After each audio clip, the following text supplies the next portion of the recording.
A very good afternoon to all of you. Today is the 30th of June 2020 and we are doing section 132B of the Income Tax Act under chapter 13. So 132B section में क्या लिखा है? The assets seized under section 132 or requisition under section 132A. Wait a minute, let me go back to section 132A first and deal with that. Okay, तो 132 के बाद हम कर रहे हैं 132A. Section 132A says that where the Principal Director General, Director General, PDIT, DIT or the PCCIT or the Chief CCIT or the PCIT or the CIT. CIT and above जो director side में और जो commissioner side में जो भी officers हैं, in consequence of information in his possession, information होनी चाहिए, ये बहुत ज़रूरी है. इंफॉर्मेशन के परिणामतः अगर उनको विश्वास करने का कारण है, जैसा कि 132 में भी आया है, क्या विश्वास करने का कारण है?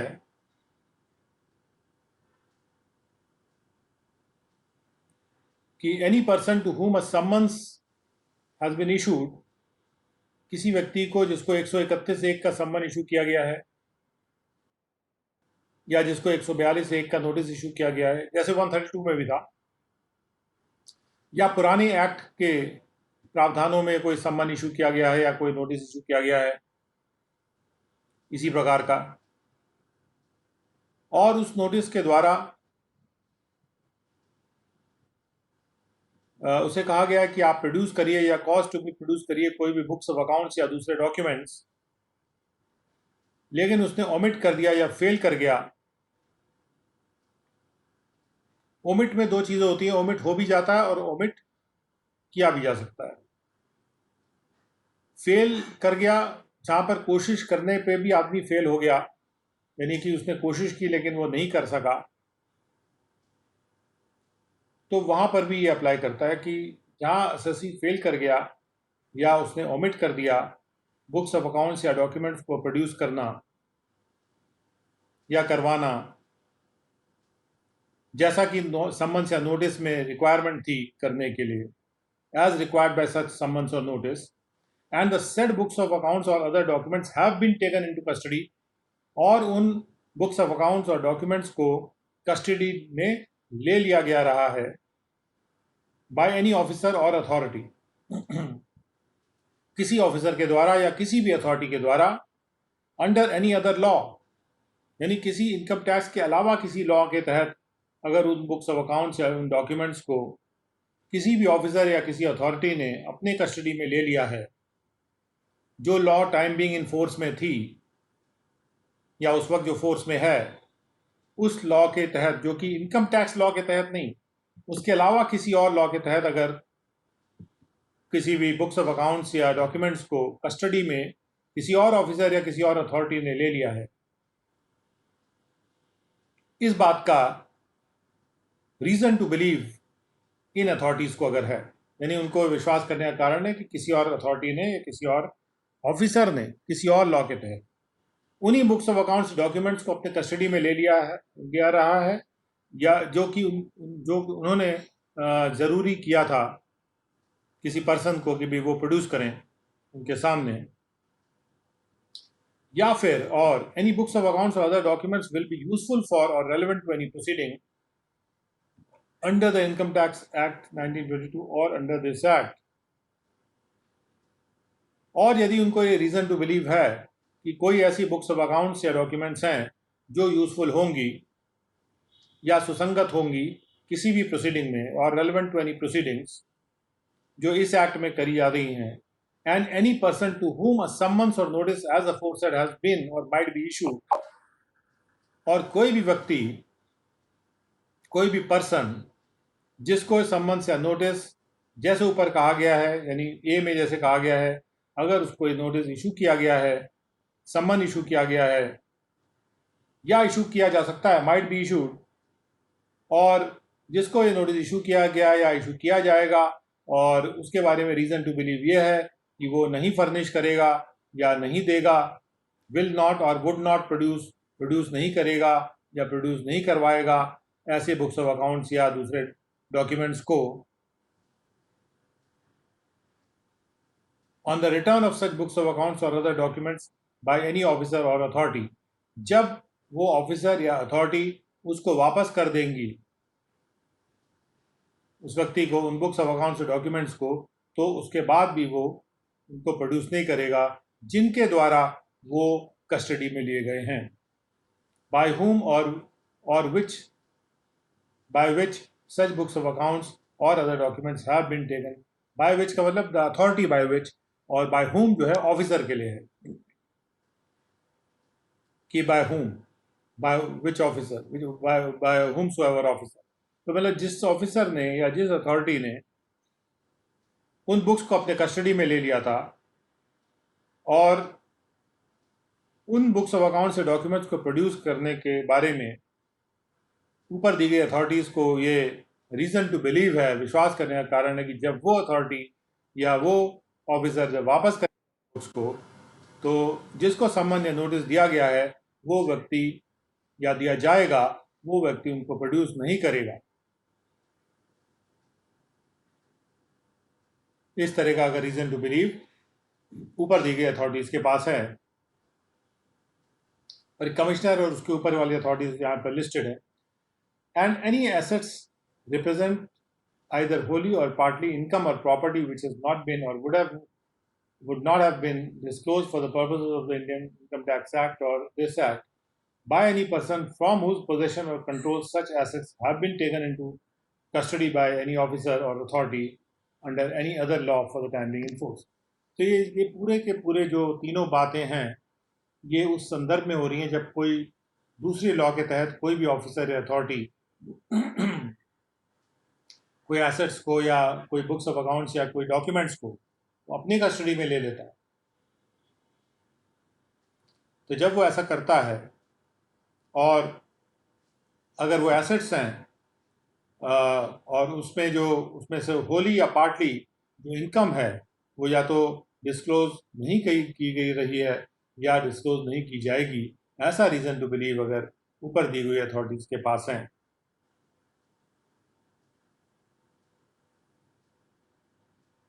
और वो व्यक्ति जिसके पोजेशन या कंट्रोल से ऐसे एसेट्स को कस्टडी में उस ऑफिसर या अथॉरिटी के द्वारा लिया गया था, वो व्यक्ति जिसके पोजेशन या कंट्रोल से वो एसेट लिया गया था, वो व्यक्ति उसको नहीं डिस्क्लोज कर रहा है या फिर नहीं करेगा, ऐसा रीज़न टू बिलीव अगर ऊपर दी गई अथॉरिटीज़ के पास है, तो ये अथॉरिटीज़ क्या कर सकती हैं? तो ये सारी अथॉरिटीज़ ऑथराइज कर सकती हैं किसी additional director, additional commissioner, joint director, joint commissioner, assistant director या डिप्टी डायरेक्टर, असिस्टेंट कमिश्नर या डिप्टी कमिश्नर को या इनकम टैक्स ऑफिसर को, hereinafter in this section and in subsection 2 of section 278 be referred to as the requisitioning officer, जिन requisitioning officer कहेंगे, यानी वो requisition कर रहा है, वो मांग कर रहा है कि ये कागज हमको दिए जाएं, और मांग करने के लिए उसको ऑथराइज कौन कर रहा है? ये ऊपर दी गई कर रही हैं।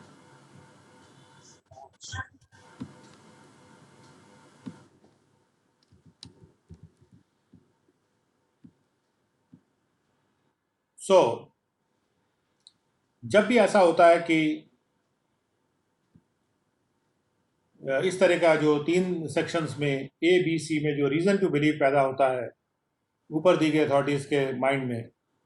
और जब वो रीज़न टू बिलीव पैदा हो जाता है तो वो ऑथराइज कर सकती हैं एडिशनल डायरेक्टर ऑफिसर्स को अप टू ITO ऑथराइज कर सकती हैं कि वो रिक्विजिशनिंग ऑफिसर बन जाएं, जिनको हम रिक्विजिशनिंग ऑफिसर कहेंगे, जो मांग कर रहे हैं, रिक्वायरमेंट कर दे रहे हैं, रिक्वायर कर रहे हैं, जरूरी कर रहे हैं, टू रिक्वायर द ऑफिसर और अथॉरिटी, उनको ऑथराइज करेंगे कि उस ऑफिसर या अथॉरिटी को रिक्वायर कर दें, जरूरी कर दें, उसके लिए उससे मांग कर लें, refer to in clause A और बी और क्लॉज सी, जिस ऑफिसर या अथॉरिटी का रेफरेंस ए बी या सी ऊपर है, जैसा भी हो एज द केस में भी, कि वो डिलीवर करें, to deliver such books of accounts, other documents और assets to the requisitioning officer. तो रिक्विजिशनिंग ऑफिसर को डिलीवर कर दें वो बुक्स ऑफ अकाउंट्स और दूसरे डॉक्यूमेंट्स। इस प्रकार का ऑथराइजेशन एडिशनल डायरेक्टर और below officer up to ITO दिया जा सकता है। And for the removal of doubts, it is hereby declared that the reason to believe as recorded by the income tax authority shall not be disclosed to any person or any authority or the appellate tribunal. ये reason to believe जो है ये किसी को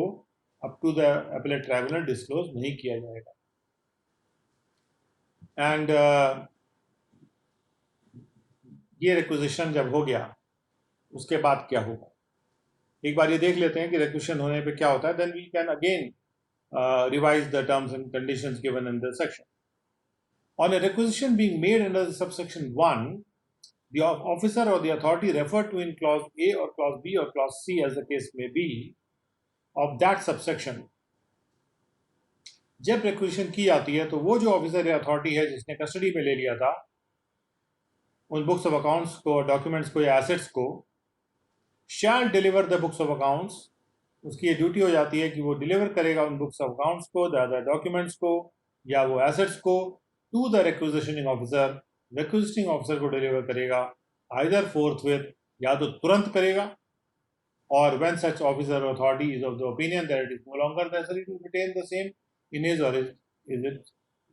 और its custody, या जज या अथॉरिटी इस ओपिनियन के होंगे कि अब और ज़रूरत नहीं है, that it is no longer necessary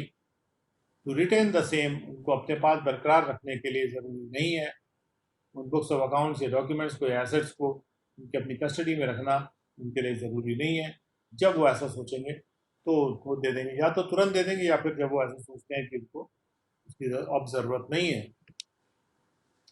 फोर्थविथ का मतलब ये कि जब उनको ज़रूरत ही नहीं है तो फोर्थविथ दे देंगे, और अगर उनको लगता है ज़रूरत है तो जब तक वो ज़रूरत उनको, उनका ओपिनियन है कि उनको अब ज़रूरत तब तक रहती है, जब तक ज़रूरत रहती है। तो ये क्लॉज ऐसा नहीं है कि ज़बरदस्ती आप रिक्वेशन कर लेंगे तो देना ही देना है। जब तक ज़रूरत उनको है वो अपने पास रखेंगे, जब ज़रूरत उनकी ख़त्म हो जाएगी, जो वो इस मत के हो जाएंगे, जो इस ओपिनियन के हो जाएंगे अब उनको ज़रूरत नहीं है, तब फिर फोर्थविथ उनको दे देना चाहिए। इस टाइप से ये बनाया गया है। तो अगर सवाल आता है कि क्या इनकम टैक्स डिपार्टमेंट दूसरे किसी डिपार्टमेंट के अफसर से बुक्स, डॉक्यूमेंट्स या एसेट्स को ज़बरन ले सकता है 132A का यूज़ करके? नहीं, क्योंकि जब उनको लगेगा कि ज़रूरत नहीं है तभी उनको वो देना है। तो इसको दोबारा पढ़ देता हूँ। आइदर फोर्थविथ और व्हेन सच ऑफिसर और authority is of the opinion that it is no longer necessary to retain the same in his और इट्स कस्टडी। उनके ओपिनियन पे डिपेंड करता है, आपके ओपिनियन पे डिपेंड नहीं करता। और जहां फोर्थविथ लिखा है तो उसका कोई एडवांटेज नहीं है। फोर्थविथ का मतलब यही है, अगर उनकी बिल्कुल जरूरत नहीं है तो फोर्थविथ देना है। That is the only meaning of the word फोर्थविथ। It doesn't mean that उनकी जरूरत है तो भी उनको तुरंत देना पड़े। अब आते हैं 132A3, where any books of accounts, other documents or assets have been delivered to the requisitioning officer। अब आपने requisition किया, उसने दे दिया, आपको डिलीवर हो गया। तो जहां पर वो books of accounts, other documents और एसेट्स डिलीवर हो जाते हैं, डिलीवर हो गए रहे हैं, have been delivered to the requisitioning officer, requisitioning officer को the provisions of subsection 4A to 14 of section 132 and section 132B shall apply so far as may be apply as if such books of accounts, other documents or assets had been seized under the subsection 1 of section 132। उसके बाद उनका क्या करना है, वो जो 132 में लिखा है 4A से लेके 14 तक वो अप्लाई कर जाएगा। यानी 4A से 14 सेक्शंस यहाँ पर बोरो हो गए हैं, तो आप मान के चल सकते हैं कि 4A से 14 भी 3 के बाद यहाँ पे हैं।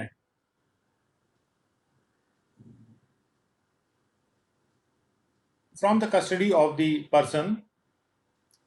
by the requisitioning officer, from the custody of the person referred to in clause A or B or C as the case may be। ये मान लिया जाएगा कि उस पर्सन से सीज्ड है वो, जैसे कि उसने रिक्विजिशनिंग ऑफिसर ने उनको सीज किया हो डायरेक्टली और बीच में कोई ऑफिसर अथॉरिटी नहीं थी, तो ये मान लिया जाएगा कि रिक्विजिशनिंग ऑफिसर ने ही जैसे उस पर्सन के कस्टडी से वो डॉक्यूमेंट्स या वो बुक्स ऑफ अकाउंट्स या एसेट सीज कर लिए थे, ये मान लिया जाएगा। और ये मानते हुए सेक्शंस 4A to 14 अप्लाई कर जाएंगे जैसे कि ऐसे हुआ हो, ये कहने की बात।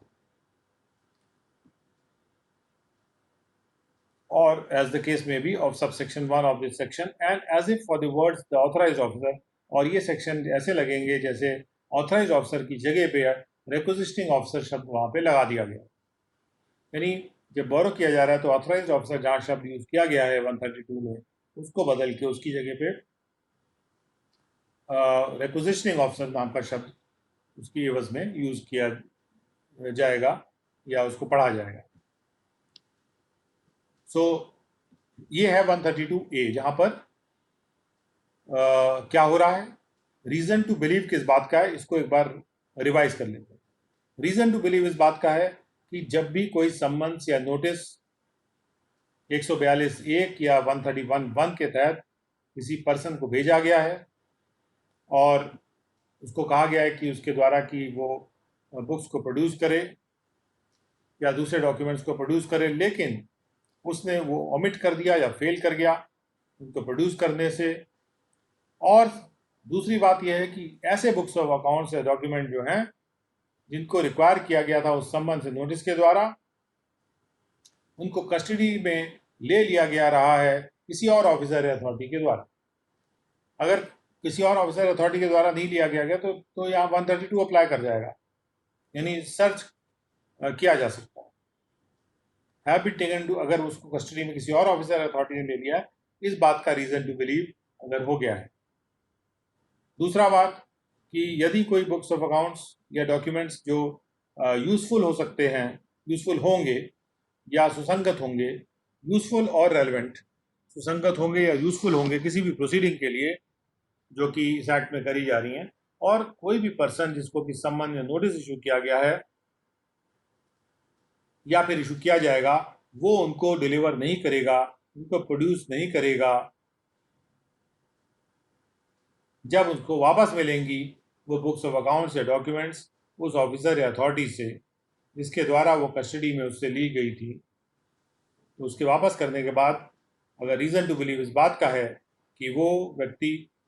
जिसको नोटिस इशू किया गया या नोटिस इशू किया जाएगा तो वो डॉक्यूमेंट्स नहीं देगा, प्रोड्यूस नहीं करेगा, इस बात का अगर रीज़न टू बिलीव है मटेरियल ऑन रिकॉर्ड के बेसिस पे, देन। और तीसरी बात ये कि इस बात का रीज़न टू बिलीव है कि जो एसेट्स हैं जो कि इनकम या कोई प्रॉपर्टी है जिसको डिस्क्लोज नहीं किया गया है या डिस्क्लोज नहीं किया जाएगा, और ऐसी इनकम या ऐसी प्रॉपर्टी को किसी व्यक्ति के द्वारा जिसके पोजेशन या कंट्रोल से उस एसेट को कस्टडी में ले लिया गया है किसी ऑफिसर या अथॉरिटी के द्वारा, जिसको डिस्क्लोज नहीं किया जाएगा या जिसको डिस्क्लोज नहीं किया गया रहा है, which is not been disclose का मतलब जिसको डिस्क्लोजर का टाइम आ गया था लेकिन उसने डिस्क्लोज नहीं किया। अगर इस तरह का रीजन टू बिलीव भी है तो यहां पर जो रीजन टू बिलीव बन रहा है कि उसने डिस्क्लोज नहीं किया, तो अगर उसने रिटर्न नहीं भरा last date of filing return तक, तो ये माना जा सकता है कि उसने डिस्क्लोज नहीं किया। अगर उसकी रिटर्न डिले हो गई है तब ये नहीं माना जा सकता, तो ड्यू डेट तक नहीं भरता कोई बात नहीं, बाद में भर देगा। ऐसा नहीं कि उसका रीजन टू बिलीव उससे आ जाएगा वो डिस्क्लोज नहीं कर रहा। रीजन टू सस्पेक्ट नहीं है, रीजन टू बिलीव है। तो इस तरह के अगर रीजन टू बिलीव होते हैं कि अगर जो डॉक्यूमेंट्स या बुक्स ऑफ अकाउंट्स के लिए समन नोटिस भेजा गया था वो उसने नहीं दिया और किसी और अथॉरिटी ने उसको सीज कर लिया है, या फिर अगर उसको नोटिस इशू किया जाएगा तो वो वापस मिलने पर भी वो देगा नहीं बुक्स ऑफ अकाउंट्स डॉक्यूमेंट्स को करेगा, या वो जो एसेट्स हैं उसने डिस्क्लोज नहीं किए हैं या डिस्क्लोज नहीं करेगा जो किसी और अथॉरिटी ने अपने कस्टडी में ले लिए हैं। तो ऐसे कंडीशन में फिर वो ये अथॉरिटीज ऑथराइज कर सकती हैं इन ऑफिसर्स को, जो additional director below up to IT officer, requesting officer बना के उनको कह सकते हैं कि आप जो है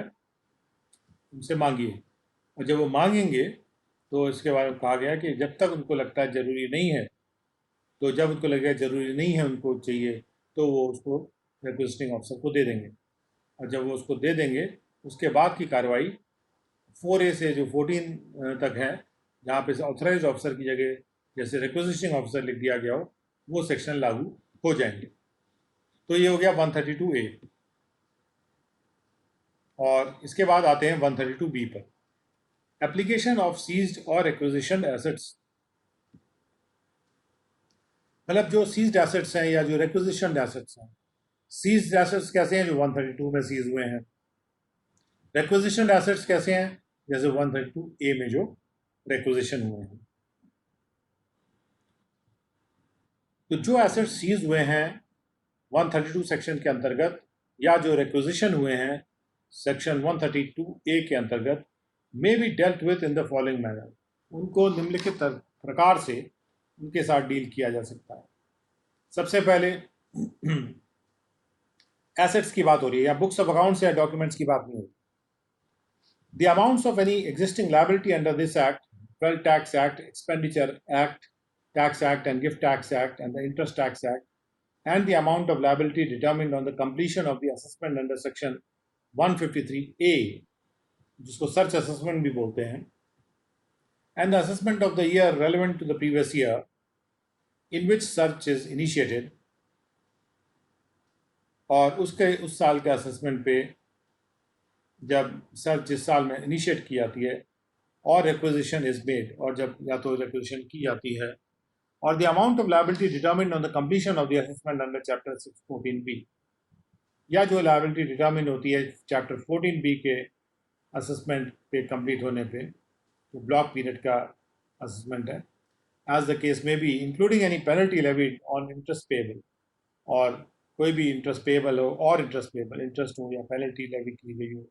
in connection with such assessment and in respect of which such person is in default, और वो राशि जिसके प्रति जिसके रिस्पेक्ट में वो जो पर्सन है वो डिफॉल्ट में है, यानी उसने वो राशि को पे नहीं किया, और is deemed to be in default, और कभी कभी जैसे TDS प्रोविजंस उसको डीम्ड मान लिया था कि वो डिफॉल्टर है, और the amount of liability arising on an application made before settlement commission, या अगर सेटलमेंट कमीशन में कोई एप्लीकेशन की गई है उससे कोई लायबिलिटी अराइज हो रही है,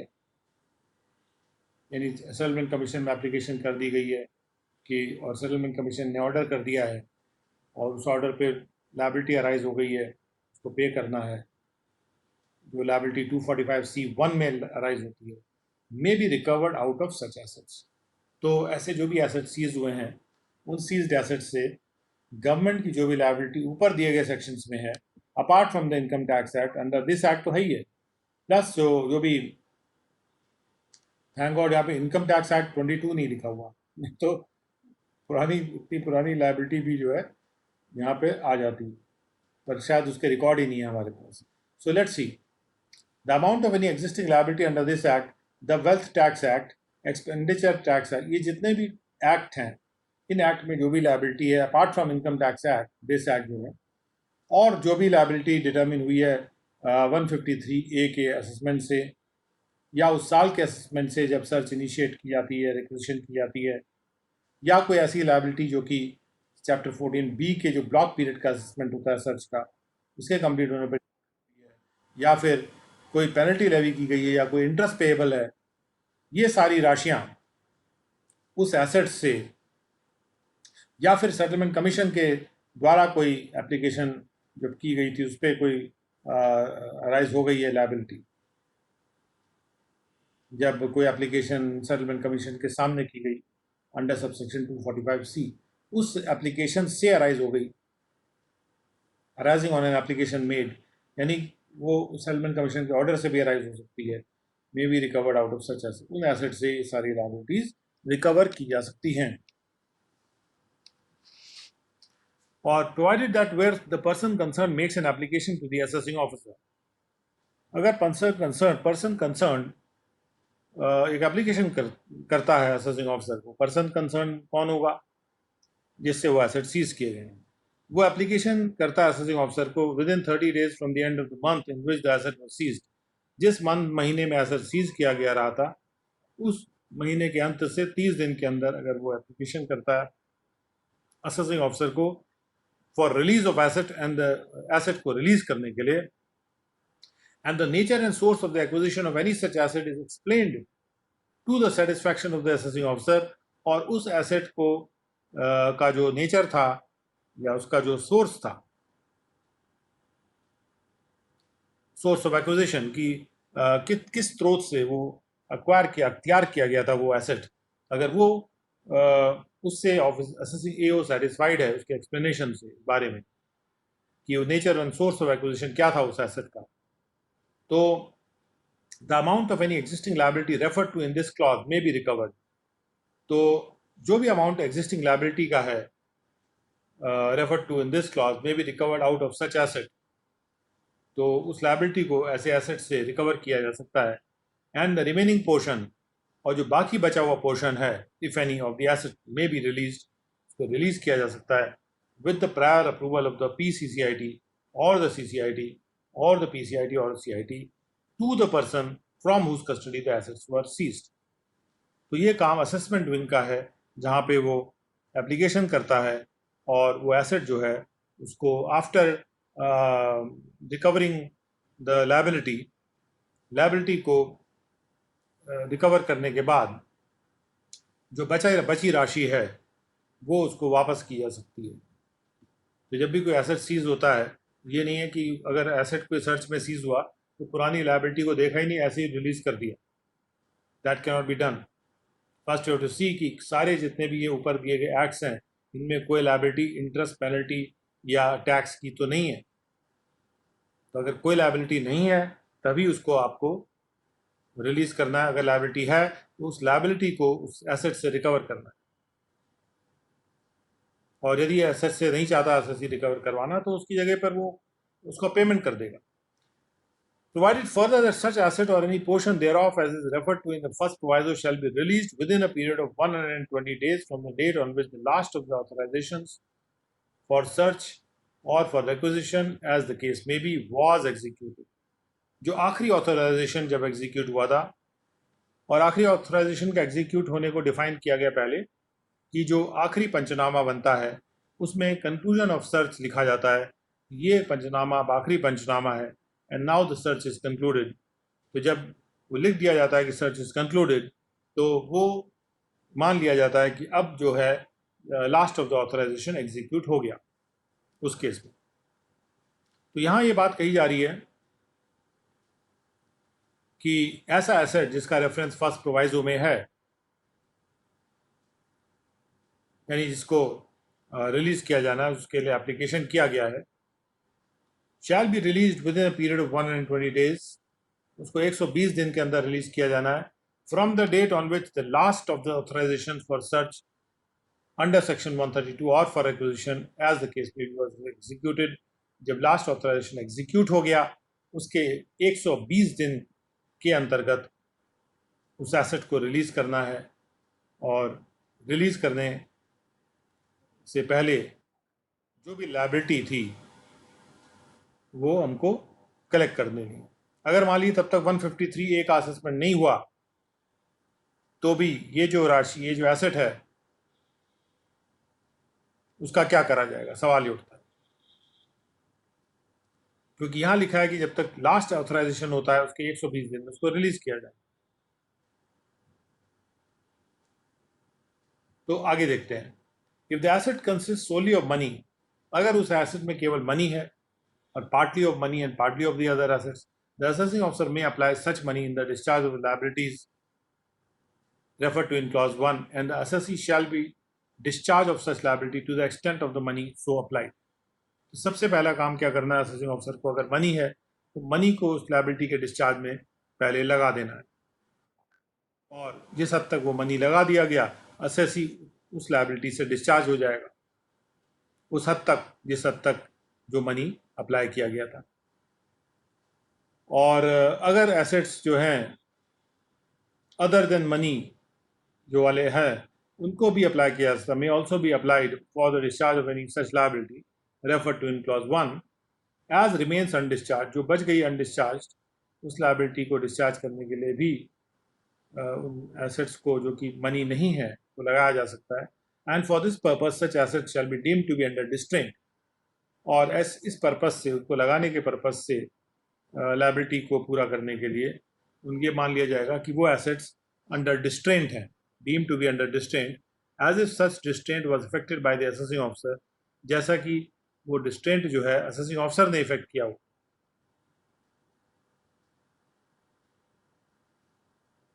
और एज द केस में भी द टैक्स रिकवरी ऑफिसर ने किया हो under authorisation from the PCCIT और द CCIT और द PCIT और the CIT under subsection 5 of section 226(5) distraint की बात करता है। तो यहाँ पर क्या है, deem to be under distraint, मान लिया जाएगा कि वो अंडर डिस्ट्रेंट है। एंड द असेसिंग ऑफिसर और as the case may be the tax recovery officer may recover the amount of such liability by the sale of such assets. और distraint करने के बाद उसको सेल करके जो असेसिंग ऑफिसर है या जो टैक्स रिकवरी ऑफिसर है, अगर सर्टिफिकेट उसके लिए इशू हो गया तो टैक्स रिकवरी ऑफिसर करेगा। जब तक सर्टिफिकेट नहीं जारी हुआ है, इसको कि टैक्स रिकवरी ऑफिसर का जो सर्टिफिकेट नहीं जारी नहीं हुआ है, तो असेसिंग ऑफिसर उसको ऐसा कर सकते हैं कि उसको सेल वगैरह कर सकते हैं। तो असेसिंग ऑफिसर और एज द केस में भी the tax recovery officer may recover the amount of such liabilities by the sale of such assets. यहाँ पर सेल का पावर असेसिंग ऑफिसर को यहाँ दिया गया है in respect of the asset which was seized in a search or acquisition, and such sale shall be effected in the manner laid down in the third schedule। और जब भी ऐसा cell होता है तो इसका जो है वो थर्ड शेड्यूल में लिखा हुआ है कि वो सेल कैसे करना है। We will come to the recovery sections very soon and we will do the entire recovery thing in a very detailed way। Nothing contained in subsection 1 shall preclude the recovery of the amount of liabilities aforesaid by any other mode laid down in this act। अगर हम ये कह रहे हैं कि हमारे पास कोई asset है तो उस एसेट से हम लायबिलिटी को रिकवर कर रहे हैं, तो इसका मतलब ये नहीं है कि और दूसरे तरीकों से हम उसको रिकवर नहीं कर सकते। दूसरे तरीकों से भी रिकवर करते रहिए, और ये भी एक तरीका रिकवरी का है। अगर ये आपके पास एसेट आ गया, असेसी नहीं कह सकता कि आपके पास तो मेरा एसेट आ गया है, अब आप उसी से रिकवर कर सकते हैं, आप मुझसे कोई और तरीके से रिकवर नहीं कर सकते, मेरे बैंक अकाउंट को सीज नहीं कर सकते, और जो भी रिकवरी के तरीके हैं वो आप अपना नहीं सकते, ऐसा असेसी नहीं कह सकता है। क्योंकि ये बात क्लियर कर दी गई है कि कुछ भी जो कहा गया हो सबसेक्शन 1 में वो प्रिक्लूड नहीं करेगा। प्रिक्लूड कर देना मतलब उसको अलाउ ना करा देना कि recovery of the amount of liabilities, recovery को प्रिक्लूड नहीं करेगा। सेक्शन 1 में जो कुछ भी कहा जा रहा है, नहीं एसेट का जो एप्लीकेशन है उसके बारे में जो भी बात की जा रही है कि एसेट सीज हुआ उससे हम रिकवर कर सकते हैं लायबिलिटीज, उससे तो कर ही सकते हैं लायबिलिटीज को रिकवर, लेकिन साथ साथ हम तुम्हारे पास दूसरे तरीके भी ओपन है जिससे हम रिकवर कर सकते हैं। एक तरीका तो ये है कि एसएससी खुद ही दे देगा, उससे कहा कि आप ये पेमेंट कर दीजिए, उसने पेमेंट कर दिया, बस to the extent he makes the payment he is already discharged of that liability, तो वो लायबिलिटी रह नहीं जाती। And any assets or proceeds thereof which remain after the liabilities referred to in clause 1 of subsection 1 are discharged। अगर ये 1(1) की जो liabilities हैं सारे एक्ट्स में डिस्चार्ज हो गई, उसके बाद भी कोई एसेट्स या प्रोसीड्स जो हैं वो रिमेन कर जा रहे हैं, बचे हुए हैं, तो शैल बी फोर्थविथ मेड ओवर, वो तुरंत उसको दे दिए जाएंगे एसेस। मेड ओवर यानी दे देना एसेसी को, ट्रांसफर कर देना, और पेड या पे अगर मनी है तो paid to the person forthwith from whose custody the asset was seized, जिसके कस्टडी से वो एसेट्स सीज किए गए थे। तो मेड ओवर वर्ड को यहाँ पे मीनिंग समझ लाए क्लियरली। 4A का मतलब है द सेंट्रल गवर्नमेंट शैल पे simple interest at the rate of 0.5% for every month. 1.5% का हर महीने का इंटरेस्ट या पार्ट ऑफ द मंथ का इंटरेस्ट सेंट्रल गवर्नमेंट देगी on the amount by which the aggregate amount of the money जो seize किया गया था या जो रिक्विजिशन किया गया था as reduced by the amount of money, if any, released under the first proviso to clause 1 of subsection 1, उसमें से वो माइनस करके जो अमाउंट रिलीज कर दिया गया था, and aggregate amount of that money and of the proceeds if any of the assets sold, जो asset बिके उससे जो proceeds आए हैं, towards the discharge of the existing liability referred to in clause 1 of subsection 1 exceeds the aggregate of the amounts required to meet the liability. liability को meet करने के लिए जो अमाउंट चाहिए उससे जो मनी सीज हुआ था वो और जो प्रोसीड्स हैं एसेट को सेल करके जो आए हैं वो अगर ज़्यादा है तो उसके ऊपर इंटरेस्ट सेंट्रल गवर्नमेंट देगी, और उसके बाद such interest shall run from the date immediately following the expiry of the period of 120 days, और ये इंटरेस्ट जो दिया जाएगा वो शुरू होगा, रन शैल रन मतलब वहाँ से दौड़ना शुरू करेगा, यानी वहाँ से शुरू होगा उस तारीख से जो कि 120 दिन के एक्सपायरी के बाद आती है, from the date on which the last of the जो लास्ट ऑथराइजेशन इशू हुआ था उससे 120 दिन के बाद से ये इंटरेस्ट लगना शुरू हो जाएगा। शैल रन मतलब उस तारीख से वो इंटरेस्ट लगना शुरू हो जाएगा अगर जो एग्रीगेट अमाउंट है वो उससे कम है, क्योंकि ये एसेट्स उसी टाइम के अंतर्गत आपको यूज़ कर लेने हैं, 120 डेज में ही इसका इस्तेमाल कर लेना है, उसके बाद उनको जो बचा एसेट है वो वापस कर दिया जाएगा। So in this section block period जो था वो 148(b)(a) में डिफाइन किया गया था, और जब हम कहते हैं execution of authorisation for search, उसका मीनिंग वही होता है जो पहले भी हमने 158(b) के एक्सप्रेशन 2 में पढ़ा है। And for the removal of doubts it is hereby declared that existing liability में एडवांस टैक्स पेबल शामिल नहीं है in accordance with the provisions of part C of chapter 17। जो एडवांस टैक्स पेबल होता है चैप्टर 17 के पार्ट सी के प्रावधानों के अनुसार वो एडवांस टैक्स एग्जिस्टिंग लायबिलिटी में नहीं आता, यानी एडवांस टैक्स को रिकवर करने के लिए आप ये एसेट्स को सेल नहीं कर सकते हैं, या जो मनी सीज हुआ है उससे आप रिकवर नहीं कर सकते। सो देयरफॉर 132(b) क्या है, एप्लीकेशन की जो भी लायबिलिटी है आप उसकी वो लायबिलिटी उससे रिकवर करिए उन एसेट से, और अगर वो एप्लीकेशन करता है 30 दिन में on the end of the month जिसमें एसेट सीज हुआ था, तो अगर वो रिलीज़ के लिए करता है और उसने उस एसेट का नेचर और सोर्स ऑफ एक्विजिशन उसने एक्सप्लेन कर दिया, अगर एक्सप्लेन नहीं किया तो तब तो सवाल ही नहीं उठता उसको रिलीज़ करने के लिए, और अगर उसने एक्सप्लेन कर दिया सोर्स और उसके बाद एग्जिस्टिंग लायबिलिटी भी मीट हो गई, the amount of any existing liability referred to this clause may be recovered, उससे लायबिलिटी उस एसेट से रिकवर कर ली गई, और जो बाकी पोर्शन है वो रिलीज़ किया जा सकता है, लेकिन प्रायर अप्रूवल प्रिंसिपल CCIT से लेकर कमिश्नर तक के जो ऑफिसर्स हैं उनका लगेगा, और प्रोवाइडेड फर्दर दैट ऐसा एसेट सच एसेट और any portion thereof as referred to in first proviso, ये जो एसेट है जिसको रिलीज़ किया जाना है shall be released within a period of 120 days from the date on which the last of the authorization for search under section 132। तो ये कौन सा एसेट है जो रिलीज होना है, जिसका सोर्स और नेचर उसने एक्सप्लेन कर दिया है और लायबिलिटी भी उससे रिकवर हो गई है, यानी लायबिलिटी वगैरह जो रिकवर करना, जो काम करना आपको 120 दिन में करना है, और अगर आप 120 दिन में नहीं करते हैं तो क्या होता है, उसके ऊपर इंटरेस्ट सरकार देगी 1.5% फॉर एवरी मंथ, यानी 18% का ब्याज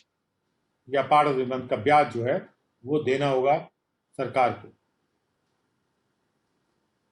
तो इसके साथ ही ये 132(b) सेक्शन हमारा कंप्लीट हो गया, और आज का हम सेशन यहाँ पे रोक देते हैं, ख़त्म करते हैं, because we have a different session coming up later on which is for some other reason.